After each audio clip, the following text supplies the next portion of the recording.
My son-in-law gave me an ultimatum. Obey me or get out of the house. My daughter nodded silently, betraying everything I had done for them. I packed my suitcase and left to carry out my plan. 3 days later, I had 111 missed calls. Before we continue, please subscribe to the channel and write in the comments what time it is where you are now. I signed away my reputation across a polished conference table that Tuesday morning, and by dinner, I learned exactly what it had bought me. Marcus Chen studied the portfolio spread between us, his expression skeptical. The photos showed residential work, small yards, basic flower beds. Nothing like the Gateway Commercial Plaza project he was developing. Eldon, you know I trust your judgment, but this kid's portfolio is thin. You sure about this? I met his eyes, kept my voice steady. He's family. I'm vouching for him personally. He won't let you down. Marcus leaned back, tapping his pen against the contract. $180,000. The landscaping scope included native plant installations, irrigation systems, hardscaping for 3 acres. Clifford had the equipment, barely, and a crew of 2. I was betting my 35-year reputation on potential rather than proof. All right, Marcus said finally, extending his hand. For you, Eldon. But if this goes sideways, it won't. I shook his hand, firm and confident, though something in my chest tightened. I was burning bridges for my son-in-law, hoping Alma's marriage would stabilize if Clifford felt successful, hoping my daughter would smile again the way she used to. The drive home through Portland's afternoon traffic gave me time to rehearse how I'd tell them. Casual, not like I'd called in a major favor, just helping family.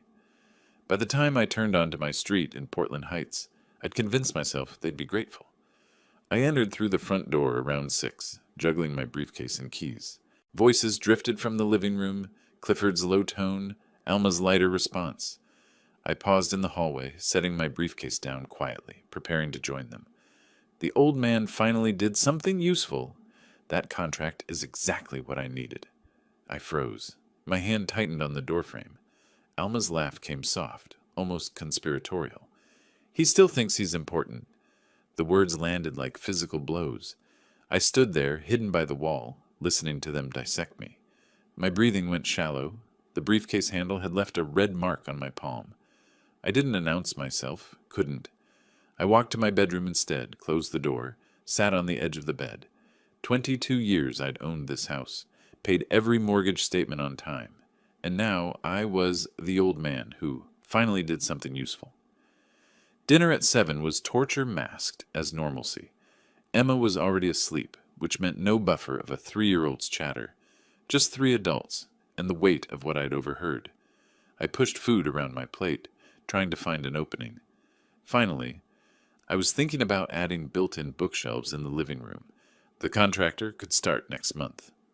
Clifford's fork stopped midway to his mouth. He set it down carefully, deliberately. That's our decision to make. You just live here. The silence that followed felt thick enough to choke on. I looked up, saw him watching me, arms crossed, expression cold. This is my house. My voice came out controlled, each word measured. I've owned it for 22 years. Clifford leaned back in his chair, occupying space like he owned it. His eyes never left mine. Listen to me, or get out. The ultimatum hung between us, sharp and final. I turned to Alma, desperate. Alma, say something. She stared at her plate.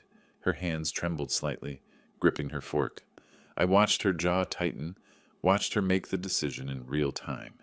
She looked up just enough to meet my eyes, then nodded. Slow, deliberate. Agreement. I stood. The chair scraped against the floor, loud in the silence. I didn't throw anything, didn't raise my voice. I walked to my bedroom with what dignity I could gather, closed the door, and sat in the dark. Through the wall, I heard their voices resume. Normal conversation. A laugh. They'd moved on already, as if I'd never been at the table. My eyes fell on the photograph on the nightstand, Alma at 6 years old, sitting on my shoulders, both of us grinning at the camera. I'd taken her to the zoo that day. She'd called me her hero. That little girl felt like someone I'd invented, someone who'd never existed at all.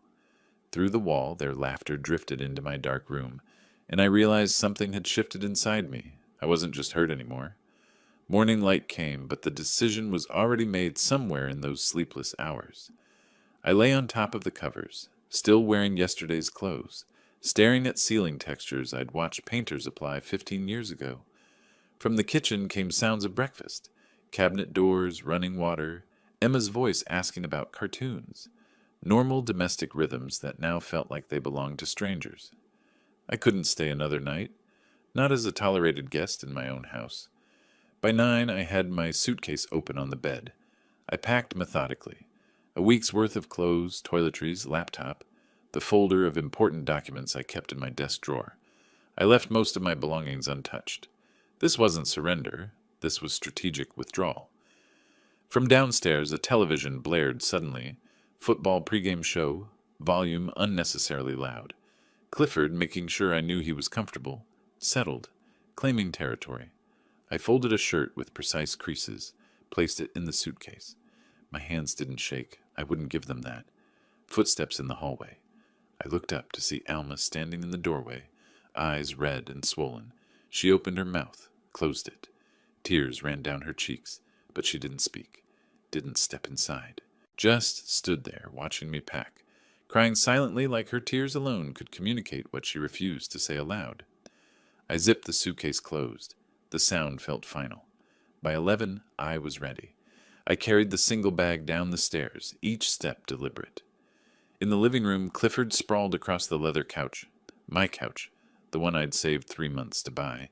Feet propped on the coffee table. Beer in hand, despite the morning hour, he stared at the television screen, jaw working on chips, and didn't acknowledge my presence. Didn't even glance over. The dismissal was more effective than words. Alma stood at the kitchen threshold, frozen between rooms, between loyalties.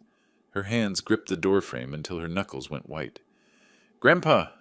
Emma ran from somewhere behind Alma, barreling toward me with that fearless 3-year-old energy. I set down the suitcase, knelt to her level, caught her in a hug that threatened to crack my composure. "Where are you going?" Her small hands patted my cheeks. "Grandpa has to go away for a little while, sweetheart. But why?" "Sometimes grown-ups need space." I kissed her forehead, breathed in the scent of her strawberry shampoo. "I love you." I stood, picked up my suitcase, and walked out my front door. Closed it behind me with a quiet click. Stood on the porch I'd built myself, stained myself, maintained for over 2 decades. The finality of it hit me then, standing outside looking at my own house like a visitor. I sat in my car for 10 minutes, hands on the steering wheel, before I could make myself drive. Downtown Portland had furnished apartments advertised on every third corner. I chose one that didn't ask questions. $200 a month, month-to-month lease, available immediately. The landlord, a tired-looking woman in her 50s, barely looked at my ID before handing me the paperwork. "Month-to-month, okay? Most folks want yearly leases." "Month-to-month is perfect," I said, signing my name in careful script. "I won't be here long." She gave me keys, pointed to the 3rd floor. I paid $2,400 on my credit card, first month, deposit, and climbed stairs to a space so small and sterile it felt like a hotel room someone forgot to decorate. I set my suitcase on the unfamiliar bed and sat beside it. The silence was absolute. No Emma's laughter, no television noise, no sound of Alma moving through rooms, just me and the magnitude of what had happened. That first day blurred into evening. I unpacked mechanically, ordered food I couldn't eat, stared at my phone. No calls, no messages. They'd erased me efficiently. I didn't sleep. Day 2, I walked. Miles of Portland streets, past shops and cafes, parks and office buildings. Everything felt distant, like watching life through thick glass. I found myself standing outside my landscape architecture firm around noon, staring at the door, unable to go in. Couldn't face my employees, their questions, their pity. I returned to the studio as light faded. My phone remained silent. Day 3 morning, the text came. "Dad, I'm sorry. Just give us some time." I read it 3 times, stood in the middle of my rented room, reading Alma's words over and over until they stopped making sense. "Give us some time?" I said aloud to the empty apartment. "In my house?" The audacity of it struck me like cold water. Give them time. To what? Enjoy my home? Settle into my furniture? Decide whether they'd permit me to return? I set the phone down hard on the small table, grabbed my laptop, started pulling up documents I'd stored digitally, house deed with my name alone on the title, 22 years of mortgage statements showing every payment I'd made, utility bills spanning decades, all bearing my name and my bank account numbers.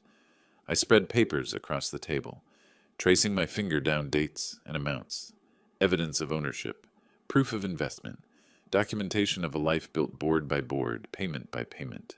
A thought crystallized, sharp and clear enough to cut through the fog I'd been living in. Why did I leave my house?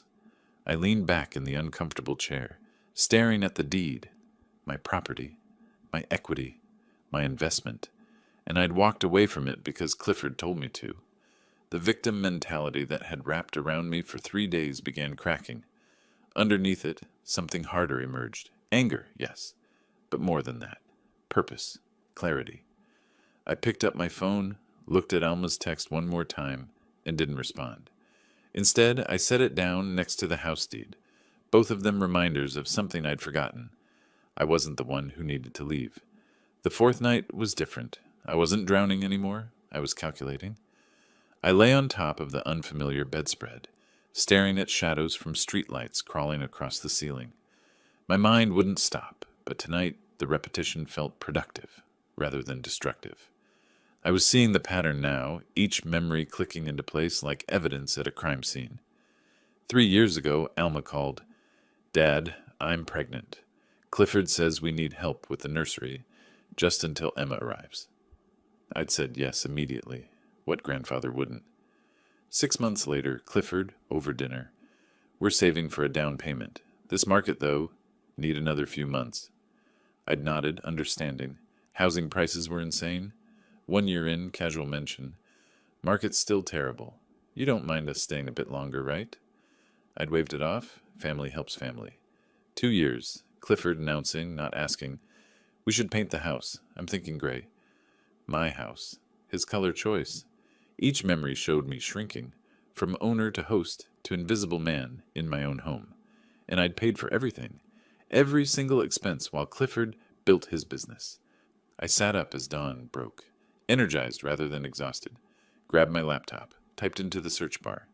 "Real estate lawyer, Portland, Oregon." Reviews scrolled past. I read carefully, looking for someone who understood property disputes, family conflicts. One name stopped me, Ruth Walsh, specializing in property rights and family real estate conflicts. Free initial consultation. Her photo showed a woman around my age, silver hair, sharp, intelligent eyes. I clicked request appointment, filled out the form, hit submit before doubt could creep in. Confirmation appeared. Next available, tomorrow, 2 p.m. My hands were shaking, not from fear, from possibility. The next afternoon, I stood outside Ruth Walsh's office in northwest Portland. Modest brick building, well maintained. I'd arrived 15 minutes early, too nervous to sit in my car. The waiting room smelled like old books and fresh coffee. Legal volumes lined the walls. At exactly 2, a door opened. "Mr. Cruz?" Ruth Walsh was early 60s, silver hair pulled into a neat bun, navy suit that spoke of competence without pretension. Her handshake was firm, testing. "Come in, please." Her office was organized but lived in. Diplomas from Lewis and Clark Law School, family photos on the credenza. She gestured to a leather chair across from her desk. "Tell me what brought you here. Start wherever feels right." I talked for 20 minutes. Didn't plan to. Just opened my mouth and everything poured out. The contract favor. Clifford's contempt overheard in my hallway. The dinner ultimatum. Alma's silent nod that broke something fundamental. Walking out of my own house with one suitcase. Ruth listened without interrupting. Took occasional notes. Her expression stayed neutral. Professional. But I caught something in her eyes. Recognition, maybe. Like she'd heard versions of this before. When I finished, she was quiet for a moment. Then, "Let me make sure I understand. You own the house outright? Mortgage completely paid?" 22 years of payments. Finished 3 years ago. "Only your name on the deed?" "Never added anyone." She leaned back, tapped her pen against her notepad. "Mr. Cruz, you have strong legal standing, But I need to ask, are you sure you want to pursue this? This is your daughter, your grandchild. I didn't hesitate. I want my house back. Something shifted in her expression. Approval, maybe. Good. Certainty matters in these cases. Judges can sense ambivalence. She explained Oregon law with the same clarity she'd probably used 100 times. For family members living without a written lease agreement, I had to provide 30-day written notice terminating their tenancy. If they didn't leave after 30 days, I could file formal eviction through the court. Total process, 60 to 90 days. First, she said, pulling out a legal pad, we gather documentation, bank statements proving you paid all expenses, tax records, utility bills, everything in your name. Then we send the notice. If they contest, we're ready with evidence. She quoted her retainer. $3,500 upfront, covering notice preparation, initial filing if needed, first court appearance. Additional work, billed at $250 per hour. I pulled out my checkbook without hesitation, wrote the amount, tore the check cleanly, slid it across her desk. My hand was steady.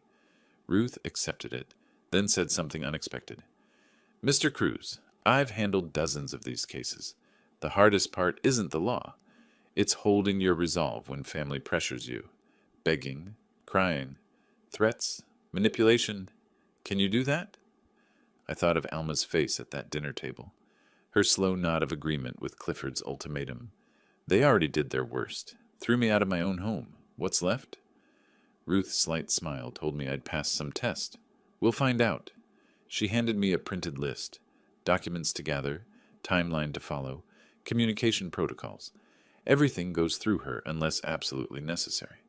She'd start drafting the 30-day notice immediately. Review appointment next week. At the door, she added, one more thing. This will get ugly before it gets better. Steel yourself. I paused, looked back at her. I'm already steel. I left Ruth's office with a checklist in my pocket, and for the first time in 2 weeks, a sense of direction that felt like solid ground beneath my feet. I'd spent 3 years paying for everything while they contributed nothing. Now I had 1 week to prove it, in terms a court would understand. The checklist Ruth gave me became my constant companion. Each morning I'd review it, checking off items as I collected them. Bank statements going back 3 years, requested online, downloaded systematically. Property tax records from the county website. Utility bills from provider accounts, all bearing my name. I created a spreadsheet, couldn't help myself. Landscape architecture had trained me to think in organized systems. Column 1, date. Column 2, expense type. Column 3, amount. Column 4, proof document. The numbers accumulated with brutal clarity.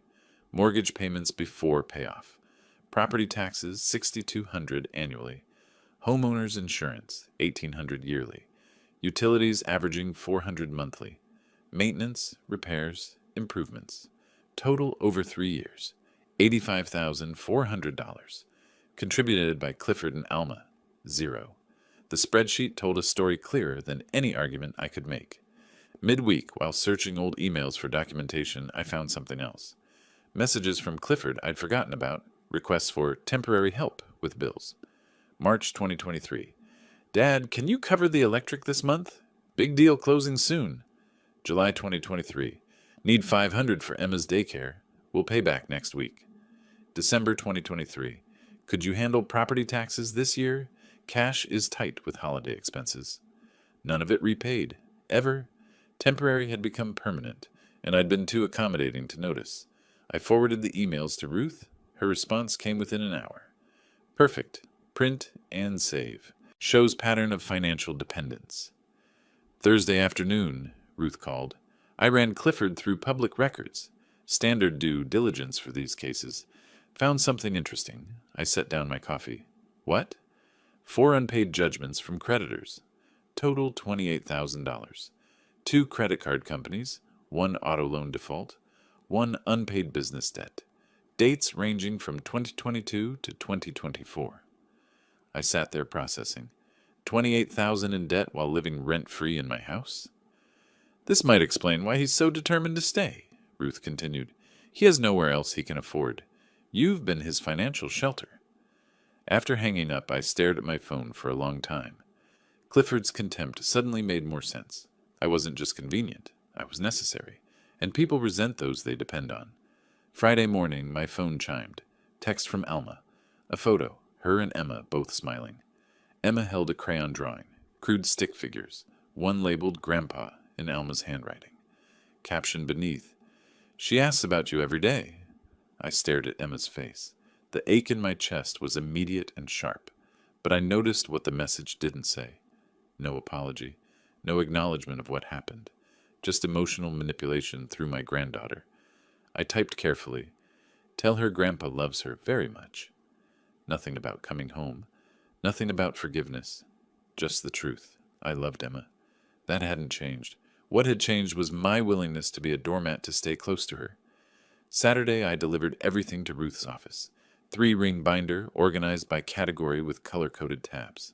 Bank statements, property deed, tax records, utility bills, email printouts, maintenance receipts. Ruth flipped through it, impressed. "This is prosecution-level documentation. If they contest anything, we're ready."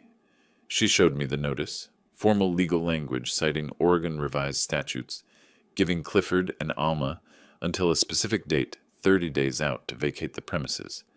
I read it twice. My hand trembled slightly when I signed the authorization. Just a tremor, but Ruth noticed. "Second thoughts?" "No." I steadied my grip. "Just making it real."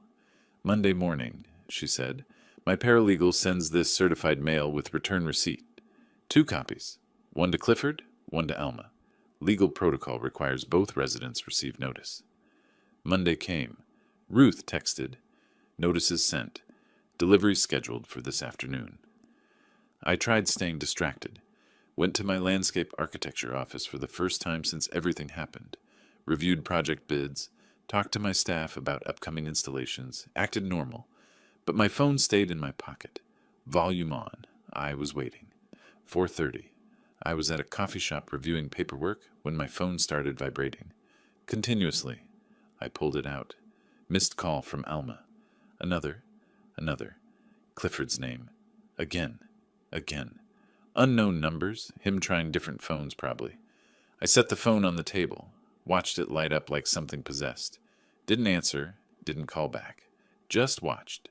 Within 3 hours, 111 missed calls. I counted them. Text messages flooded in. "Call me!" "What is this?" "Dad, please. You can't do this." I sipped my coffee. Let them panic. Ruth had been clear. No direct communication. Everything through her. By 8, the phone finally went quiet. One voicemail notification. From Alma. I waited 10 minutes before listening. Steeled myself. Her voice was wrecked. "Dad, we got a letter from your lawyer. It says we have to leave in 30 days. Is this real? How can you do this to us? To Emma? Please call me. Please, we need to talk. This has to be a mistake." I listened to it once. Deleted it. Set the phone down. Her desperation was genuine. But she still didn't understand, or wouldn't acknowledge, what they'd done. No mention of Clifford's ultimatum. No reference to her silent betrayal. Just shock that I was fighting back. I opened my laptop, emailed Ruth. They received the notice. As expected, panic. Her response came immediately. "Don't engage. All communication through me." "You're doing great." AI typed back. "Understood. They can call all they want. I'm not answering." I leaned back in the apartment's uncomfortable desk chair. For the first time since that dinner, since before the ultimatum, a genuine smile crossed my face. Not happiness exactly. Something harder than that. Satisfaction. The feeling of someone who's been pushed around finally pushing back. They'd spent 3 years treating me like an inconvenience in my own home. And now, watching my phone finally go silent, I realized they were just beginning to understand what that decision would cost them. The next evening, when Alma's name lit up my screen again, I was ready. I let the phone ring twice before answering. Not hesitation, control. "Dad!" Her voice exploded through the speaker, raw and hysterical. "How can you evict us? We're your family. We have a child." I stayed silent, let her exhaust herself with words tumbling over each other, breath hitching between sobs. Then I heard the struggle, Alma's protest, the phone changing hands. Clifford's voice came on, attempting calm but strained underneath. "Listen, we can work this out. Just talk to me." My tone came out ice. No anger, no emotion, just facts. I sent an official 30-day notice to terminate residency. You have 1 month to find other housing. The house is mine. His breathing changed. I could hear the shock that I wouldn't negotiate, wouldn't soften. You can't be serious. We have rights. Exercise them. My lawyer's waiting. His voice rose to a shout.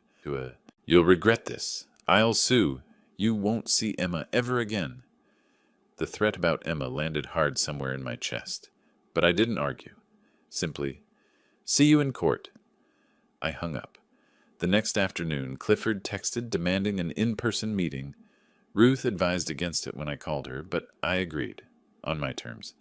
I chose a coffee shop in northwest Portland. Afternoon, weekday. Witnesses present, professional environment. I arrived first, took a table with my back to the wall, clear view of the entrance. Clifford and Alma arrived 15 minutes late. Power play attempt. Clifford wore a suit, trying to appear successful. Alma's eyes were red and swollen. They sat across from me. The table became a battlefield. Clifford started with pressure. This is ridiculous. We're family. You're destroying relationships over a misunderstanding. What misunderstanding? I kept my voice level. You told me to obey or leave. I left. Now I'm taking back what's mine. He switched tactics. False reasonableness. I was having a bad day. You know how stress affects people. Can't we just reset? I stayed silent. Let him flounder. Then bargaining. What if we pay rent? We can work out an agreement. You haven't paid for anything in 3 years. Why would that change? His voice dropped, almost pleading. Where are we supposed to go? We don't have money for deposits and first month's rent. Throughout this, Alma said nothing. She stared at her untouched coffee, tears streaming silently. I watched her realize something. Maybe what her silence at that dinner had cost. She wasn't defending Clifford anymore. She was drowning in understanding that she'd chosen wrong, but it was too late. I addressed her directly. Alma, 3 years ago, I welcomed you into my home when Emma was born. I paid for everything while Clifford built his career. I asked for nothing but basic respect. Instead, you watched him throw me out and said nothing. Her voice came barely audible. Dad, I was scared. Of what? Of standing up for your father? That's exactly why I'm doing this. Sensing he was losing, Clifford played his last card, leaned forward, voice low and threatening. You want to play hardball? Fine. You'll never see Emma again. We'll move across the country if we have to. She won't even remember you. The coffee shop noise faded. I stood slowly, picked up my jacket, looked at Clifford with something close to pity. Using your daughter as a weapon. That tells me everything I need to know about you. I looked at Alma. And you're going to let him? Her face crumpled, but she didn't contradict him. I walked out, leaving them at the table. Behind me, I heard Alma's voice. What have we done? Outside, I paused to breathe. My hands shook slightly. The Emma threat had hit hard, but I didn't turn back. Through the window, I could see Alma crying harder, saying something to Clifford. For the first time, she looked angry at her husband rather than scared. Clifford looked defensive, argumentative. The crack in their united front was showing. I walked to my car, pulled out my phone. Texted Ruth. Meeting done. Clifford threatened to keep Emma from me. Should I be worried? Her reply came within seconds. Document everything. Empty threats can backfire in custody situations. I realized then, Clifford had just made a strategic error. Through the coffee shop window, I watched Alma gesturing angrily at Clifford. The first time I'd seen her fight him instead of hide from him. And I knew something had shifted that couldn't be undone. The envelope from Multnomah County Circuit Court arrived 7 days after I'd walked out of that coffee shop, and my first thought was, here it comes. I stood in my apartment building's lobby, sorting mail. Between landscape project plans and junk mail, the county SIL caught my eye. Official. Ominous. Exactly what Clifford had threatened. I opened it right there. Lawsuit. Clifford was suing me for wrongful eviction, demanding $50,000 in damages for emotional distress and relocation expenses. The complaint alleged we had an oral agreement for indefinite residence. I photographed every page with my phone, texted them to Ruth. Her response came within minutes. Don't worry. Typical intimidation tactic. No merit. Can you come to my office this afternoon? Ruth's office felt familiar now. comfortable in a way that surprised me. She had the lawsuit printed out already, marked with highlighter and margin notes. This is what desperate people do when they have no leverage. She flipped pages. He's claiming oral agreement, emotional distress, implying you violated tenant rights. Problem for Clifford. Oral agreements require evidence. He has none. You have documentation of ownership and that you paid everything. How long will this delay the eviction? Preliminary hearing in 2 weeks. When the judge dismisses his suit, which is highly likely, your eviction proceeds. If anything, this helps us by showing his bad faith. Over the next 2 weeks, we prepared. Ruth organized evidence into presentation format. Timeline of events, financial records, email trail of Clifford's temporary requests, absence of any written agreement, deed showing sole ownership. She drafted a response brief citing Oregon property law, precedents for owner-occupied homes, burden of proof for oral contracts. One afternoon, she coached me. If you testify, be factual. No emotion, just dates, amounts, documents. Let the evidence speak. The hearing day arrived. Multnomah County Courthouse, downtown Portland. I wore a suit, arrived with Ruth 30 minutes early. Clifford appeared with a lawyer who looked unprepared. Thin manila folder versus Ruth's organized binder. We sat at opposite tables. The judge entered. Older woman, no-nonsense demeanor. Clifford's lawyer presented first, rambling about family hardship, good faith reliance on father-in-law's generosity, understanding of permanent arrangement, no documentation, just verbal claims. Ruth's turn was methodical. She projected the deed on a screen, my name only, showed bank statements, all payments by me, displayed emails, Clifford requesting temporary help, promising repayment, pointed out the absence of any written agreement. 7 minutes. That's all it took. The judge's questions were sharp. Where's your evidence of this oral agreement? Witnesses? Written communications reflecting the terms? Clifford's lawyer fumbled. Your Honor, it was understood between family members. Good faith reliance. Understanding isn't evidence. The judge looked at the documents Ruth had submitted. Plaintiff's claim is dismissed. No evidence of oral agreement. Defendant's eviction notice is valid and enforceable. The 30-day notice remains in effect. Plaintiffs must vacate by the date specified in the notice. The gavel struck. 30 minutes total. Outside the courthouse, I felt lightness I hadn't experienced in weeks. Ruth smiled. Genuine, not just professional. That was textbook. Clifford's lawyer should have advised him not to file. We walked toward the parking garage. Ruth paused. Do you have plans? I know a coffee place nearby. Good coffee, better than the courthouse cafeteria. I recognized this wasn't just professional courtesy. I'd like that. We walked 3 blocks to a small cafe, sat by the window. Conversation started about the case but drifted. Ruth asked about my landscape architecture work, genuinely interested, asking follow-up questions. I asked about her law practice, how she'd ended up specializing in property disputes. Coffee became 90 minutes. Ruth mentioned she'd lost her husband 5 years ago to cancer. Like my wife, gone, leaving a void. Both of us had thrown ourselves into work afterward. Professional success, personal loneliness. We discovered we both loved classic films. Ruth mentioned Casablanca. I lit up. One of my favorites, The Sacrifice at the End. We both enjoyed hiking. Ruth, I haven't gone since my husband died. We used to hike Mount Hood trails every summer. I stopped too, I said. Didn't seem right going alone. The conversation had depth that surprised both of us. Not small talk. Real connection between 2 people who'd been through loss and understood what it meant. As we prepared to leave, Ruth said something that shifted everything. Eldon, I want to tell you something professional first. You're doing the right thing. Not the easy thing. The right thing. Fairness isn't cruelty. It's restoring balance when someone has taken more than their share. She paused. But personally, I admire your strength. Most people would have stayed and let themselves be walked over. You chose dignity. I met her eyes. I had a good lawyer who believed the law mattered. And I have a good client who believes he deserves respect. The moment hung between us. Both of us recognizing this was more than attorney-client relationship, neither rushing it. We exchanged personal cell numbers, not just office contacts. Made tentative plans for coffee again, maybe hiking when the weather improved. As we parted in the parking garage, Ruth touched my arm briefly. The next few weeks might get harder. Clifford knows he's lost legal options. People do unpredictable things when cornered. Call me if anything happens. Office or cell, doesn't matter. I nodded. Driving back to my apartment, I felt something unfamiliar.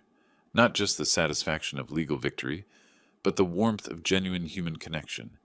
Someone who saw me not as a wallet or an obstacle, but as a person worth knowing. As I pulled into my apartment's parking lot, phone showing Ruth's number now saved under Ruth Cell, I felt something I hadn't expected to find in the middle of this fight. The possibility that losing my old life might mean finding a better one. The 30-day deadline arrived on a Tuesday morning, and when my phone showed no messages from Clifford or Alma, I knew exactly what it meant. They weren't leaving voluntarily. I texted Ruth early. They didn't leave. Her response came within seconds. Expected. Time for formal eviction filing. Courthouse at 10. This was the next phase, moving from notice to legal enforcement. At the Multnomah County Courthouse filing window, Ruth and I submitted the formal eviction complaint. I wrote a check for $285. Watched the clerk stamp our documents with an official court date 3 weeks out. Early June, the final confrontation. He'll fight this, I said as we walked back to the parking garage. Of course he will. Ruth tucked the stamped copies into her briefcase. But Eldon, we need to understand what we're really dealing with. If he's this desperate to stay, there's more we don't know. She recommended a forensic accountant, Gerald Martinez, someone she'd worked with before. $2,000 retainer for 3 days of investigation. I hired him that afternoon. 2 days later, Gerald called with findings that explained everything. Mr. Cruz, your son-in-law used that landscaping contract, the one you helped him secure, as collateral for a $95,000 loan from a predatory lending company. I sat down hard in my apartment chair. He used the contract I gave him. Yes, the money went toward opening something called Clifford Real Estate Group. The business failed within 6 months. Now he can't complete the original landscaping work, faces a breach of contract lawsuit from the commercial client, and the lender is pursuing collection on the defaulted loan. After hanging up, I stared at the wall for a long time. He'd used my reputation, my professional connections, as collateral for a scam. At Ruth's office the next day, we reviewed Gerald's complete report. Documentation of the loan, the failed business registration, the mounting legal actions against Clifford. This explains everything, Ruth said, flipping pages. He's not just broke. He's facing multiple lawsuits and possibly fraud charges if he misrepresented his ability to complete that contract. What do we do with this information? Ruth looked up. We can anonymously, through proper legal channels, inform his creditors and the contract client about his current housing situation. Increases pressure, forces his hand. I hesitated. This felt aggressive. Different from simply reclaiming my house. Ruth read my expression. He threatened to take Emma from you. He threw you from your own house. This is justice, not revenge. He created this situation. We're just making sure the consequences find him. I nodded slowly. Do it. Ruth drafted anonymous but factual letters, routing them through legal service companies to maintain plausible deniability. The pressure was about to increase from multiple directions. 2 days later, near midnight, my phone rang. Alma, I almost didn't answer, then reconsidered. Her voice was wrecked when I picked up. Dad, I need to talk to you. Clifford doesn't know I'm calling. I set down my pen, sat on the edge of my bed. What happened? Her story tumbled out. A creditor had showed up at the house that afternoon, demanding payment. When Alma asked Clifford what it was about, he tried to dismiss it. She pressed. He finally admitted to the loan, the failed business venture, the mounting debts. But he blamed me. Claimed if I hadn't abandoned them, none of this would have happened. He lied to me, Alma said, her crying turning to anger. For months. We're drowning in debt I didn't know about. I thought we were struggling because real estate was slow. He told me your help with the contract would solve everything. Her voice broke. Dad, I'm so sorry. I chose him over you. I let him throw you out of your own house, and the whole time he was lying to both of us. This was different. Not manipulation, not pleading, actual recognition of what she'd done. Alma, what are you going to do? Long pause. I don't know. I have Emma to think about. I can't just leave with nowhere to go. I closed my eyes. The eviction hearing is in 2 weeks. You need to prepare. After we hung up, I sat in the dark for a while. Then texted Ruth. Alma called. She's learning about Clifford's debts. She's breaking. Her response, "Can I come by? Not lawyer stuff, just checking in?" 20 minutes later, Ruth arrived with takeout containers. Chinese food, nothing fancy. We sat on my small couch, eating from cardboard boxes. "How are you really doing?" she asked. I considered the question honestly. 3 months ago, I was living in my house, helping my family, thinking I was doing the right thing. Now I'm in a studio apartment, fighting them in court. My daughter just apologized for the first time. I don't know if I should feel victorious or just tired.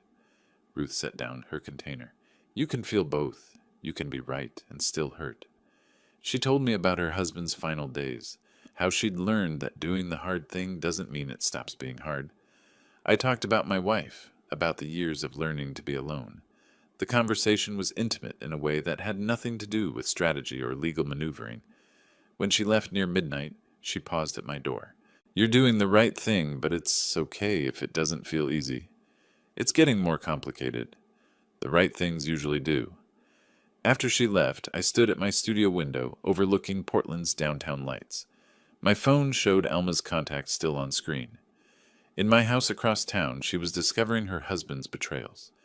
Clifford was fielding calls from creditors and lawyers. The landscaping client had likely received notice about his inability to perform. The eviction hearing loomed 2 weeks away. Everything was converging. Through my studio window, Portland's lights blurred in the late-night drizzle, and somewhere across town in my house, 3 people were facing truths they could no longer ignore, including the fact that in 2 weeks, a judge would decide who stayed and who left. The 2 weeks before the eviction hearing passed in a strange rhythm. Business meetings during the day, legal preparation in the evenings, and 3 nights that felt more like dates than strategy sessions with Ruth. Dinner at a quiet restaurant where we talked more about classic films than courtroom tactics. A walk along the Willamette River waterfront as the sun set. An evening at her house watching Casablanca, sitting close on her couch, her head briefly resting on my shoulder during the final airport scene. Nothing rushed, but undeniably deepening. Alma texted twice more. Tentative messages. Can we talk before the hearing? And I need advice about something important. I responded carefully. Not encouraging dependence, but not shutting her down either. The morning of the hearing, I woke early in my studio apartment. Put on my best suit, navy, white shirt, conservative tie. Looked at myself in the bathroom mirror. 64 years old. Fighting to reclaim my own house for my own family. Surreal. I met Ruth at the courthouse an hour before the hearing. She wore a sharp charcoal suit, carried her organized binder. In a conference room, we reviewed strategy one final time. Remember, she said, Clifford's lawyer will try emotional appeals. Don't react. Let me handle it. I'm ready. She touched my hand briefly. You are. The courtroom was smaller than I expected. Family court division designed for these disputes. Ruth and I sat at the plaintiff's table. Across the aisle, Clifford arrived with a different lawyer than before. This one looked even less prepared. Discount legal services wrinkled suit, thin folder. Then Alma entered, separately. She sat in the gallery behind Clifford, but not next to him. Wouldn't make eye contact with either of us. The positioning told the whole story. Judge Patricia Morrison entered, the same woman from the preliminary hearing. She recognized the case immediately. The Cruz eviction matter. Counselors, let's proceed efficiently. Clifford's attorney presented first. Pure emotional manipulation. Your Honor, we're talking about a young family with a 3-year-old child being thrown onto the street. Mr. Cruz is the child's grandfather. What kind of man evicts his own grandchild? Ruth stood. Objection. Facts, not speculation about character. Sustained. Counsel, stick to legal arguments. The lawyer floundered. Presented no real evidence, just claims about hardship and family bonds. Mentioned the oral agreement already dismissed at the preliminary hearing. 10 minutes, and Clifford's defense collapsed under its own weakness. Ruth's turn was methodical, calm, and precise. Your Honor, the facts are straightforward. Mr. Cruz owns the property outright. A deed entered as evidence. He provided proper 30-day notice. Notice entered as evidence. Defendants failed to vacate. She paused. However, Mr. Cruz is not heartless. He has repeatedly offered to allow his daughter and granddaughter to remain in the house if Mr. Clifford vacates. This offer has been rejected. Ruth projected emails on the courtroom screen. My offers to help Alma, all documented, all ignored. Additionally, Mr. Cruz is willing to provide his daughter with reasonable time to secure alternative housing and even financial assistance for deposits. But Mr. Clifford must leave. Defendants chose to remain together rather than accept this compromise. Judge Morrison made notes, then looked directly at Clifford. Is it true Mr. Cruz offered to let your wife and child stay if you left? Clifford shifted. He's trying to split up my family? That's not what I asked. Did he make that offer? Yes or no? Yes, but thank you. The judge turned to Alma. Mrs. Cruz, do you wish to make a statement? Alma stood. Her voice came quiet but clear. Your Honor, I would like to accept my father's offer. My daughter and I need time to find housing, but my husband should leave. The courtroom went silent. Clifford's head snapped toward her. What? Alma didn't look at him. Judge Morrison nodded. Given the circumstances, I order defendants to vacate the property within 14 days. However, I'm willing to allow Ms. Alma Cruz and her minor child to remain temporarily under Mr. Eldon Cruz's discretion while she secures housing. Mr. Clifford Cruz must vacate immediately. The gavel struck. In the courthouse hallway, Clifford exploded at Alma. You're siding with him? After everything? Alma's voice stayed quiet but firm. After everything you lied about, the business, the debt, using Emma as a weapon, I'm done. Ruth and I stood several feet away. Clifford noticed us, started to approach. Ruth stepped slightly forward. Protective stance. Clifford stopped. Realized he had no move left. He looked at me with pure hatred. You destroyed my life. I kept my voice calm. No, you did that yourself. I just stopped letting you destroy mine. He turned and walked away. Alone. After he left, Alma approached me tentatively. Dad, can we talk? Ruth gave us space, moving down the hallway. I know I don't deserve forgiveness, Alma said, tears streaming. I chose him over you. I was weak and stupid and scared, but I need help. For Emma, not for me. I know I don't deserve it, but she shouldn't suffer for my mistakes. I saw my daughter clearly for the first time in years. Not the woman who betrayed me, the frightened person who made terrible choices. I opened my arms. Alma collapsed into them, sobbing. You can stay, I said quietly. Both of you, until you're back on your feet. But things will be different. She nodded against my shoulder. Thank you. I'll make it right, I promise. That evening I drove to Ruth's house for dinner, something we'd planned before knowing the hearing's outcome. Her house was modest but warm, garden visible through the back windows, carefully maintained. I told her about Alma's decision, the judge's ruling, Clifford's exit. How do you feel? She asked. I considered. Relieved, sad, hopeful, all at once. That's honest. We sat on her deck as the summer evening faded, drinking wine, watching light fade over her garden. What happens now? Ruth asked. I move back home in 2 weeks. Help Alma figure out her life. Rebuild relationships. I looked at her. And I'd like to see where this goes. If you're interested? Ruth smiled. I'm very interested. The evening settled around us, comfortable and full of possibility. As the evening light faded over Ruth's garden, and our conversation drifted from legal victories to hiking plans and favorite books, I realized I wasn't just reclaiming my house. I was building something new from the ruins of what I'd lost. 14 days after the court ruling, I stood in my own driveway for the first time in 4 months, watching Clifford throw boxes into his truck with the kind of angry carelessness that told me this wouldn't be easy. Ruth's advice echoed, document everything. I walked through each room with my phone camera raised, filming systematically. Clifford loading boxes, disputed items, the condition of my house. In the living room, I found him holding my vintage lamp, the one I'd bought at an estate sale 12 years ago. That stays, I said calmly. He turned, face reddening. Taking what's mine? That lamp stays. The tools in the garage stay. Take only what you brought.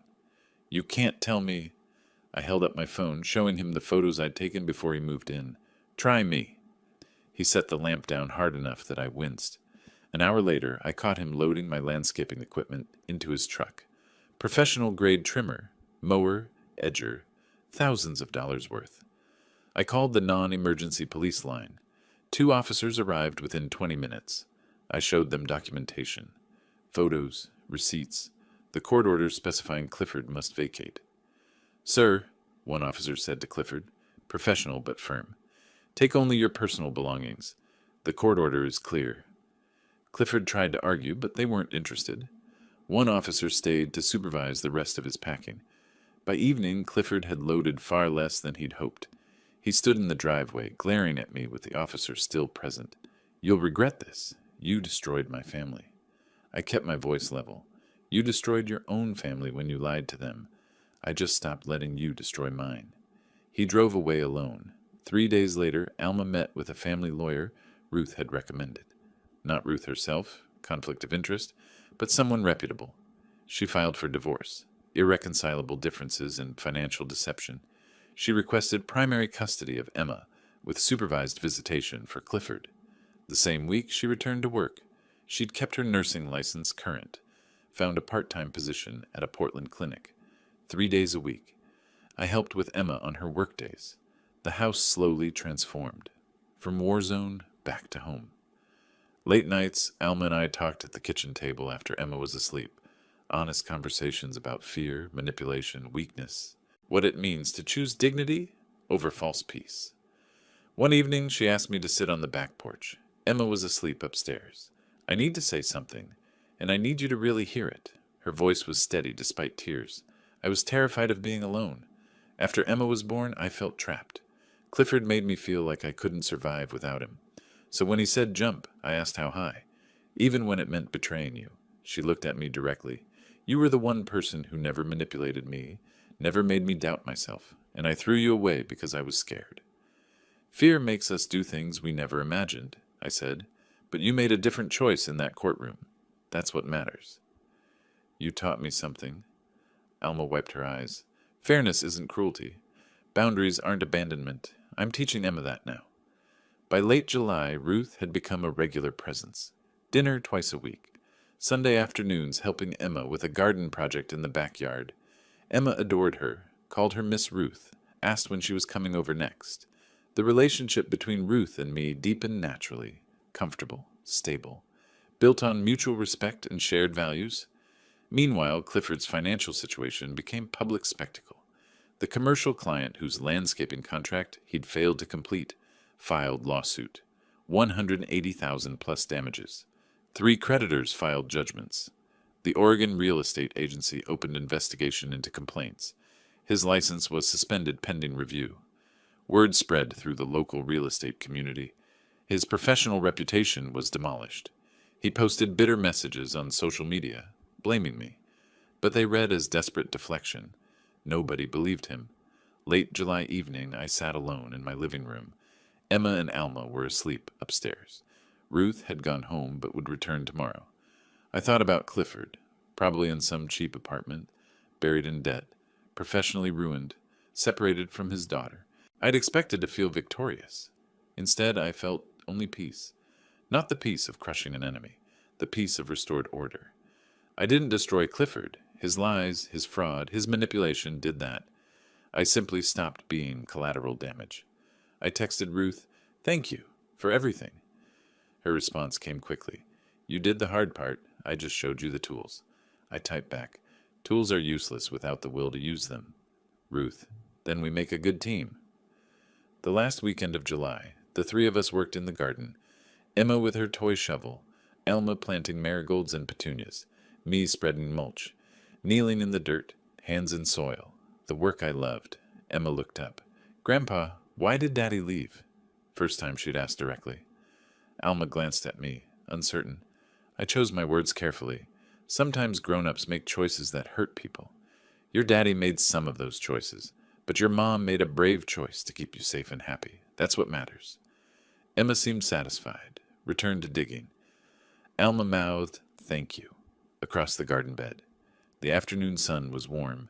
For the first time in months, The house felt like home. As Emma pressed her small handprint into the fresh soil beside the marigolds we'd just planted, Alma smiled at me across the garden bed, and I realized we weren't just restoring the garden. We were planting the seeds of something better than what we'd lost. The marigolds and petunias we'd planted in July were blooming now, and as I stood on my deck watching Ruth laugh with Emma through the kitchen window, I realized the garden wasn't the only thing that had taken root. Early August evening, Emma's 4th birthday was tomorrow. Tonight, a pre-celebration dinner, just family. I grilled vegetables and chicken on my deck, skills from years of hosting. Inside, Ruth helped Emma frost cupcakes, Emma's hands covered in pink icing, Ruth laughing at the mess. Alma set the table, moving easily between kitchen and deck. The scene was domestic, comfortable, nothing like the tension that had filled this house 5 months ago. Through the window, I watched, my daughter happy, my granddaughter giggling, and Ruth, someone who became family, and not through blood, but through choice and time. We sat for dinner as summer evening light slanted across the deck. Emma chattered about party plans. Between bites, Alma shared news. I found an apartment, 2 bedrooms, good school district, 20 minutes from here. She was nervous, watching for my reaction. That's wonderful, I said genuinely. When's move-in? September 1st. I've been saving from my paychecks, but... She hesitated. I'd like to help with the deposit. Dad, you've already... $8,000. Consider it a loan if that makes you feel better. But I'm calling it a gift. Her eyes filled. Thank you. For everything, Ruth added quietly. You're doing the hard work. The apartment is just the next step. After Emma ran inside to play, the 3 adults remained at the table. Alma looked at me. I need to say something I've been practicing. Dad, I'm sorry I didn't protect you. When Clifford told you to leave, I should have stood up. Instead, I nodded like a coward. Her voice stayed steady despite tears. You taught me what dignity looks like. You didn't yell or break things or play victim. You just stood up for yourself, legally and fairly. I'm teaching Emma that now, that boundaries aren't mean. They're necessary. I reached across the table, took her hand. You learned it when it mattered. That courtroom moment when you chose differently. That's when you became the mother Emma needs. Ruth mentioned she'd heard through professional channels. Clifford filed bankruptcy last week. Chapter 7, liquidating everything. Moved to Nevada, trying to start over where his reputation hadn't followed yet. The Oregon Real Estate Agency revoked his license permanently. Court-ordered visitation with Emma was supervised, limited to video calls twice monthly until he completed parenting classes and financial counseling. He hadn't completed a single session. Part of me feels guilty, Alma said. He's lost everything. He lost everything because of his own choices, I said. You didn't create his debts. You didn't lie to clients. You didn't throw your father-in-law from his own home. He did those things. Ruth nodded. Consequences aren't punishment.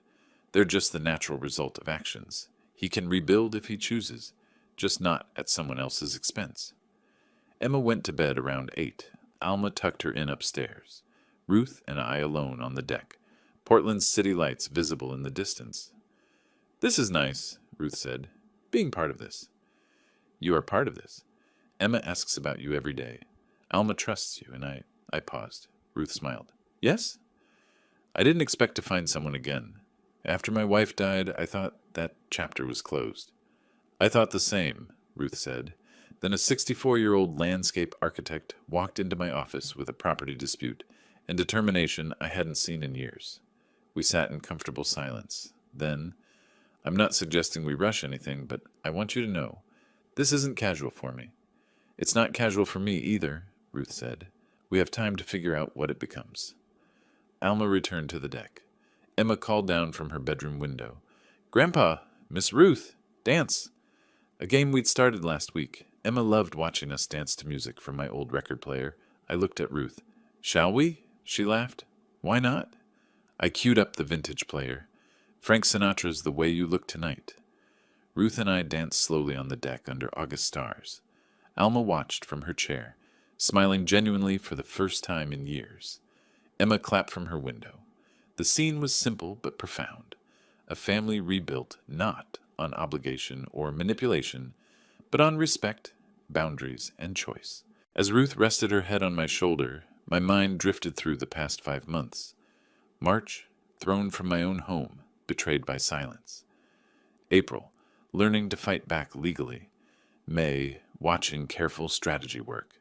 June, courtroom victory that felt like restored order.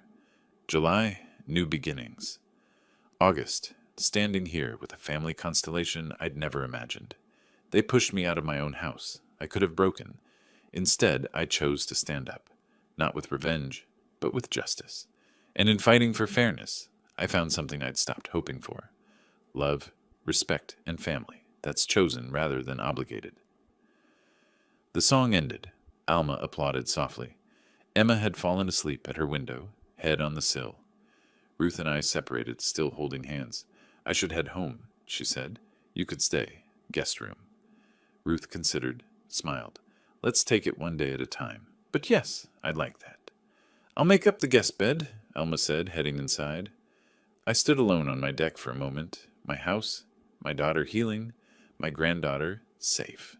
A woman who saw me not as a resource, but as a partner. The garden thriving, the evening warm. Everything I fought for wasn't behind me.